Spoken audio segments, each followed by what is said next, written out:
আসলে গ্ল্যামার ধরে রাখার তো কোনো রহস্য নেই।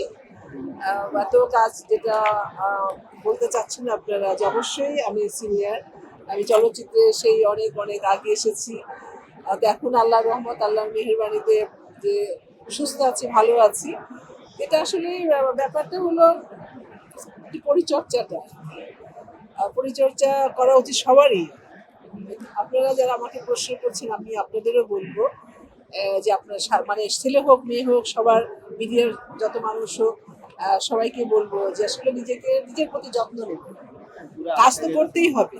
তারপরে 24 ঘন্টার মধ্যে যেন আমার জন্য, আপনাদের জন্য, মানে যার যার জন্য অন্তত 1-2 ঘন্টা যেন রাখি শরীর চর্চা করার জন্য।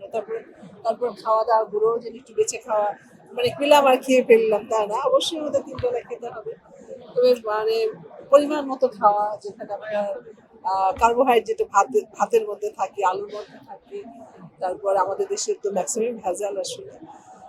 ওটা একটু বেছে খাওয়ার, দেখে শুনে খাওয়া, যতটা মানে এড়িয়ে চলা যায় আপনার মিষ্টি জাতীয়, তেল জাতীয়, মানে স্পাইসি জাতীয় জিনিসপত্র।